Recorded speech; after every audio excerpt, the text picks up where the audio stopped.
وعن ابی ہریرہ رضی اللہ تعالی عنہ قال قال رسول اللہ صلی اللہ علیہ وسلم اجتنبوا السبع الموبقات قالوا یا رسول اللہ وما ہن قال الشرک باللہ والسحر وقتل النفس التي حرم الله إلا بالحق وأكل الربا وأكل مال اليتيم والتولي يوم الزحف وقذف المحصنات الغافلات المؤمنات رواہ البخاری۔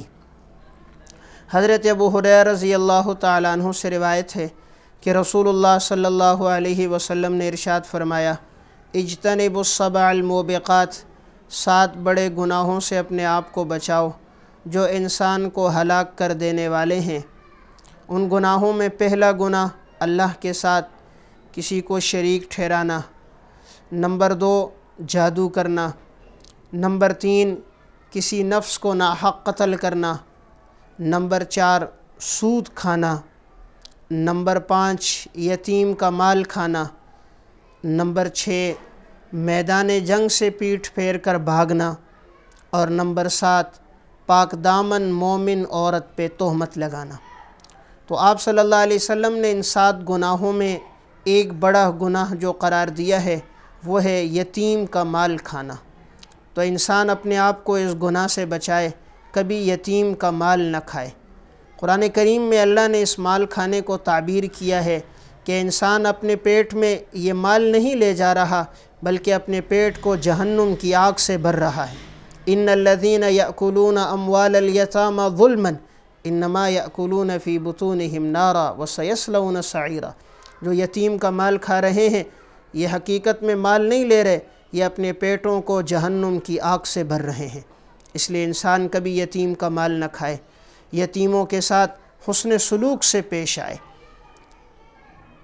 2 چیزیں ایسی ہیں جو انسان کے دل کو نرم کرتی ہیں، انسان کے دل کی سختی کو ختم کرتی ہیں۔ آپ صلی اللہ علیہ وسلم نے فرمایا، پہلی چیز امسح رأس الیتیم، یتیم کے سر پہ ہاتھ پھیرنا یہ انسان کے دل کو نرم کرتا ہے۔ اور دوسری بات آپ نے فرمائی وَأَطْعِمِ الْمِسْكِينَ، مسکین کو کھانا کھلانا یہ انسان کے دل کو نرم کرتا ہے۔ تو جب ایک صحابی نے یہ کہا کہ میرے دل کی سختی کیسے دور ہوگی، تو آپ صلی اللہ علیہ وسلم نے 2 باتیں بیان فرمائی کہ دل کی سختی کو دور کرنا ہے، 2 کاموں کا اہتمام کرو، مسکینوں کو کھانا کھلاؤ، یتیموں کے سر پہ ہاتھ پھیرو، یعنی یتیموں سے حسن سلوک کرو۔ احادیث میں تو یتیم کے سر پر ہاتھ رکھنے پر بھی اجر و ثواب کا تذکرہ آیا کہ جتنے بال اس کے ہاتھ کے نیچے آئیں گے اللہ تعالیٰ ہر بال پر اسے نیکیاں عطا فرمائے گا۔ اس لیے یتیموں کے ساتھ حسن سلوک ہو۔ رسول اللہ صلی اللہ علیہ وسلم نے ارشاد فرمایا، من قبض یتیما من بین المسلمین الی طعامہ و شرابہ ادخلہ اللہ الجنۃ البتۃ الا ان یعمل ذنبا لا یغفر لہ۔ سنن ترمذی کی روایت ہے کہ اگر کوئی شخص کسی یتیم بچے کو اپنے گھر لاتا ہے، اس کو کھلاتا ہے، پلاتا ہے، اسے لباس پہناتا ہے، تو اللہ رب العزت نے اس کے لیے جنت کو لازم کر دیا ہے، یقیناً قطعاً یہ شخص جنت میں جائے گا، الا یہ کہ یہ ایسا گناہ کرے جس کی معافی نہ ہو، یعنی شرک کر دے۔ شرک کے علاوہ اگر کوئی گناہ بھی ہے تو آپ صلی اللہ علیہ وسلم نے فرمایا اس کی معافی ہو جائے گی، اور یتیم کے ساتھ یہ حسن سلوک کرنے والا قطعی اور یقینی طور پر جنت میں داخل ہو جائے گا۔ تو آپ صلی اللہ علیہ وسلم نے اتنی بڑی فضیلت بیان فرمائی کہ جو یتیم کی کفالت کرے گا وہ جنت میں داخل ہوگا۔ رسول اللہ صلی اللہ علیہ وسلم نے فرمایا، سنن ترمذی کی روایت ہے، انا وکافل الیتیم فی الجنت ھکذا، میں اور یتیم کی پرورش کرنے والا جنت میں اس طرح ہوں گے جس طرح یہ 2 انگلیاں، یعنی جس طرح یہ 2 انگلیاں آپس میں بہت قریب ہیں، اس طرح جو یتیم کی پرورش کرنے والا ہوگا وہ جنت میں میرے بہت قریب ہوگا۔ تو آپ نے دیکھیے اپنی قربت کو کس سے جوڑا؟ یتیموں کے ساتھ حسن سلوک پہ جوڑا۔ ہر ایک کی خواہش ہے کہ مجھے حضور کی رفاقت ملے، حضور کی رفاقت اور صحبت ملے، تو آپ صلی اللہ علیہ وسلم کی اگر رفاقت چاہیے جنت میں تو انسان یتیموں کے ساتھ حسن سلوک کرے، اور کبھی بھی یتیموں کا مال نہ کھائے، یتیموں کے مال پہ قابض نہ ہو۔ جو انسان یتیموں کے ساتھ حسن سلوک نہیں کرتا، ان کے مال پہ قبضہ کرتا ہے، تکلیفیں پہنچاتا ہے، اللہ تعالیٰ اسے دنیا میں کبھی سزا دے دیتا ہے۔ ایک کتاب ہے ناقابل فراموش سچے واقعات، اس میں انہوں نے ایک واقعہ لکھا۔ ایک شخص نے ایک خاتون کے ساتھ نکاح کیا۔ یہ وہ خاتون تھی کہ جس نے اپنے پہلے شوہر کے ساتھ بھی اتنی ظلم اور زیادتی کا معاملہ کیا تھا کہ اس اللہ کی بندی نے اپنے شوہر کو کھانے کے اندر ایک چپکلی لی اور چپکلی کو پیس کر اس کا زہر اپنے کھانے میں ڈالا تھا اور وہ کھانا اپنے شوہر کو کھلایا تھا۔ اس سے اس کے شوہر کا انتقال ہو گیا تھا۔ اہل محلہ کو، وہاں کے لوگوں کو پتہ نہیں تھا، وہ یہ سمجھے کہ شاید اس کو ایک طبی موت واقع ہوئی ہے، تو اس نے اپنے شوہر کے ساتھ یہ حرکت کی تھی۔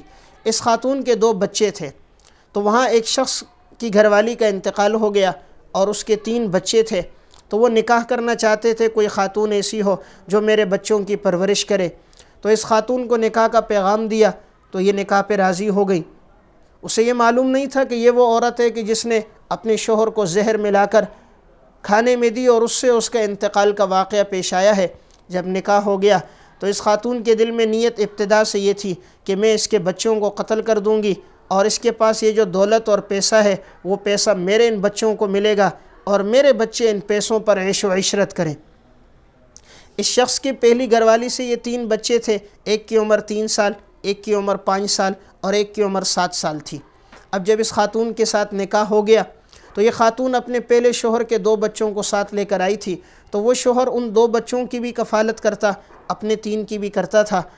اب یہ خاتون چاہتی تھی کسی طرح یہ جو 3 یتیم ہیں ان کو میں قتل کر دوں تاکہ میرے شوہر کی توجہ بھی میرے ان 2 بیٹوں پر پڑے اور مال بھی ان کے حصے میں آئے۔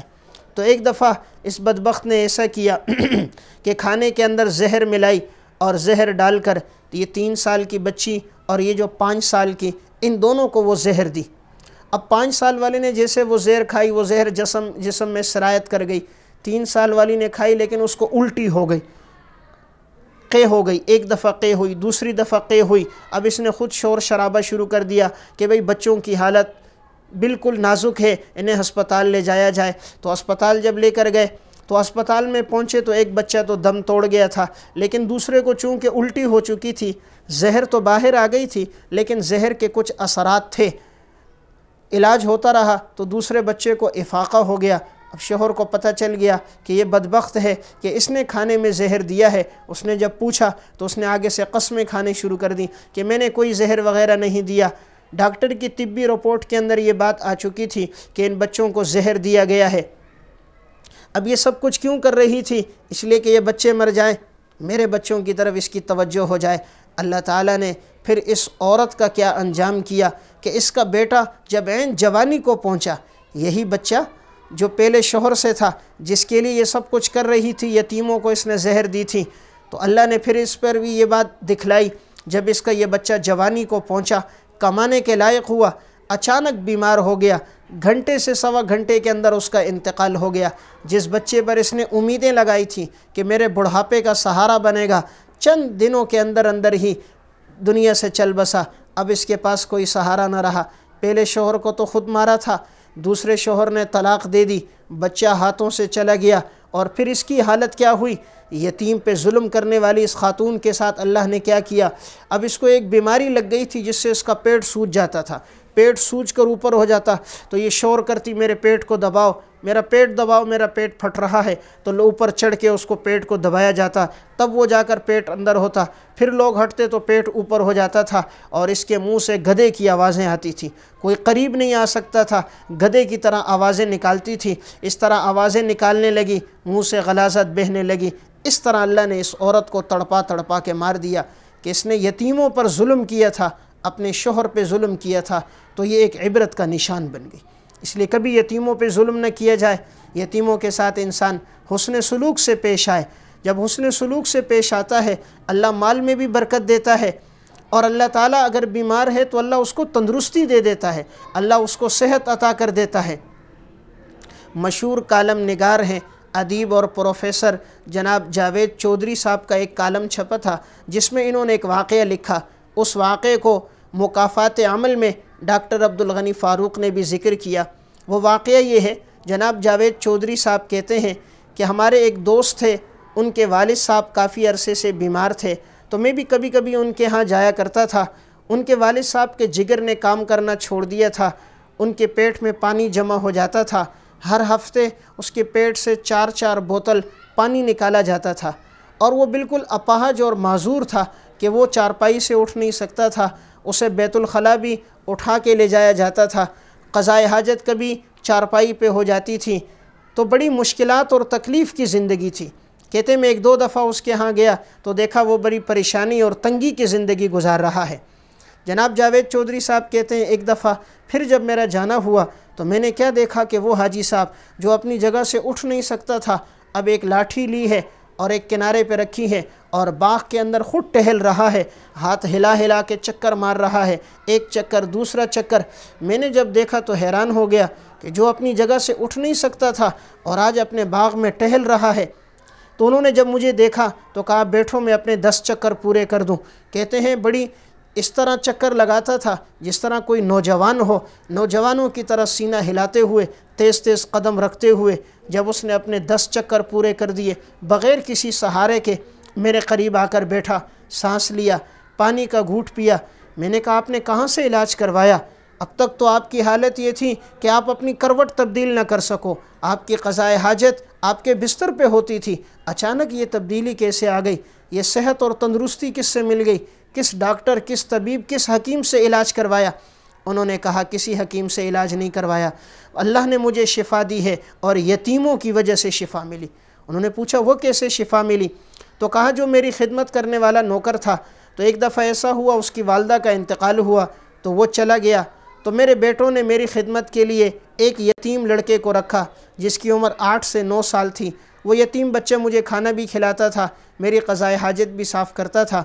ایک دفعہ میرے دل میں خیال آیا کہ یہ تو میری خدمت کرتا ہے، آخر کوئی وجہ ہوگی کہ یتیم بچہ میری خدمت کے لیے آیا ہے، کن حالات نے اس کو یہ مجبور کیا کہ یہ میری خدمت کے لیے یہاں آیا؟ چلو میں اس سے پوچھ لیتا ہوں۔ تو یہ بیمار تھے، تو کہتے میں نے اس سے پوچھا بیٹا تم یہ جو میری خدمت کرتے ہو، کیا تمہارے گھر میں کوئی کمانے والا موجود نہیں ہے؟ تو اس نے روتے ہوئے کہا کہ ہمارے ہاں سیلاب آیا تھا، سیلاب میں ہمارا سارا سامان بہہ کے چلا گیا، میرے والدین کا بھی انتقال ہو گیا، اب کوئی موجود نہیں ہے، جو کچھ سامان تھوڑا بچا تھا تو ورثہ نے اس کے اوپر قبضہ کیا اور وہ آپس میں تقسیم کر دیا، میرا بھائی بھی کوئی نہیں، میری بہن بھی کوئی نہیں، اب میں اکیلا رہ گیا ہوں، تو میں یہاں شہر میں آیا تھا کہ مجھے بس 2 ٹائم کی روٹی مل جائے، بس میری اس طرح زندگی گزر جائے تو یہ میرے لیے کافی ہے۔ تو آپ کے بچوں نے مجھے آپ کی خدمت پہ رکھا، 2 ٹائم کا کھانا مجھے دے دیتے ہیں، کپڑے دے دیتے ہیں، رہائش کی جگہ ہے، بس یہ اللہ کا فضل ہے۔ جب وہ یتیم یہ باتیں کر رہا تھا تو اس شخص پہ بہت یہ بات گزری کہ دیکھو حالات نے اس کو کیسا مجبور کیا۔ تو کہتے ہیں پھر میں نے اس سے کہا بیٹا تم تعلیم حاصل کرنا چاہتے ہو؟ کہا جی حاصل تو کرنا چاہتا ہوں، لیکن میرے پاس اتنے وسائل نہیں کہ تعلیم حاصل کر سکوں۔ انہوں نے فوراً اپنے بڑے بیٹے کو پیغام دیا کہ تم انہیں اچھے اسکول کے اندر داخل کر دو اور ان کا یونیفارم اور انہیں کتابیں خرید کر دو۔ کہتے ہیں کتابیں، یونیفارم میں نے ان کو خرید کر دیا، ایک اچھی جگہ پر اس کا داخلہ کروا دیا کہ یہ بچہ پڑھائی کرے، خدمت کے لیے کسی اور کو رکھ دیں گے، یہ بچہ تاکہ اپنے پاؤں پہ کھڑا ہو، اس کا مستقبل روشن ہو جائے۔ کہتے ہیں جیسے ہی اس کو میں نے یہ اسباب مہیا کیے، صبح کیے، شام کو میں نے دیکھا میری مرض کے اندر کچھ کمی ہو گئی، تکلیف میں کچھ افاقہ آنا شروع ہو گیا، جو بیماری تھی وہ آہستہ آہستہ کم ہو رہی ہے۔ پہلے ہاتھ پاؤں کام نہیں کرتے تھے، اچانک کام کرنے لگے، کروٹ بدلنا میں نے شروع کر دی۔ تو مجھے محسوس ہوا کہ یتیم کے ساتھ تعاون کی وجہ سے اللہ نے میری بیماری میں افاقہ کیا ہے۔ تو پھر انہوں نے اپنے علاقے کے اندر ایک اثر رسوخ والے شخص کو پیغام بھیج کر بلایا اور اس سے کہا علاقے میں اور جو یتیم بچے ہوں ان کو میرے پاس جمع کرو، میں آپ کو رقم دوں گا، ان کو بھی اسکولوں میں لگاؤ، مدرسوں میں لگاؤ، ان کے اخراجات میں دوں گا۔ تو علاقے کے 6-7 یتیم بچوں کو لایا گیا، انہوں نے 70,000 روپے دیے، کہا ان کے لیے کتابیں، یونیفارم وغیرہ خریدو اور ان کو اچھے اسکولوں میں داخل کر دو۔ جب ان بچوں کو داخل کر دیا گیا، کہتے ہیں جیسے ہی وہ بچے پڑھنے لگ گئے، اب ان کے اخراجات میں دیتا، یومیہ کے اخراجات، ماہانہ اخراجات، اب میرے مرض میں دن بدن افاقہ ہوتا گیا، دن بدن افاقہ ہوتا گیا۔ چند دن گزرے کہ اب میں اپنے پاؤں پہ خود کھڑا ہو جاتا ہوں، پہلے جسم سے پانی کو نکالا جاتا تھا، لیکن اب اتنا فائدہ ہو گیا کہ میں خود قضائے حاجت کے لیے بیت الخلاء جا سکتا ہوں، اب مجھے کسی کی ضرورت نہیں۔ اب تو اتنی تندرستی ہے کہ میں خود باغ میں چکر لگاتا ہوں، مجھے کسی کے سہارے کی ضرورت بھی نہیں، اب تو میرے ساتھ چلنے میں کوئی مقابلہ بھی نہیں کر سکتا۔ کہا یہ جو سب کچھ ہے یہ یتیم بچوں کی وجہ سے ہے، میں نے ان کے اوپر ایک خرچہ کیا تو اللہ تعالیٰ نے مجھے تندرستی عطا کر دی۔ اب جناب جاوید چودھری صاحب لکھتے ہیں کہ اب یہ بابا پھر کھڑے ہوئے چلنے لگے تو میں نے ان سے کہا ذرا سنبھل کے چلو، تیز نہ چلو کہیں تم گر نہ پڑو، تو کہتے ہیں نہیں اب میں نہیں گروں گا، اس لیے کہ اب میرے درخت کے نیچے یتیم بچوں کی چھاؤں ہے، انہیں فائدہ پہنچ رہا ہے، تو اللہ کسی ایسے درخت کو نہیں گراتا جس درخت سے یتیم بچوں کو چھاؤں ملتی ہو، یتیم بچوں کو فائدہ ملتا ہو۔ کہا یہ ایسا نسخہ ہے اگر اور اس پہ عمل کرنا شروع کر دیں، انہیں پتہ چل جائے کہ یتیموں کے ساتھ تعاون سے بیماریاں ٹھیک ہوتی ہیں، اللہ صحت دیتا ہے، اگر یہ نسخہ لوگوں کو پتہ چل جائے تو کہا ہسپتال بند ہو جائیں گے، کلینکیں بند ہو جائیں گے، ڈاکٹروں کے ہاں رش کم پڑ جائے گی اگر یہ نسخہ لوگوں کو پتہ چل جائے کہ وہ یتیموں کے ساتھ تعاون شروع کر دیں۔ اس لیے ہم بھی اپنے عزیز و اقارب میں رشتہ داروں میں کوئی یتیم ہو اس کے ساتھ تعاون کریں تو اللہ صحت بھی دے گا، مال میں بھی برکت دے گا اور قیامت کے دن حضور کی رفاقت بھی ملے گی۔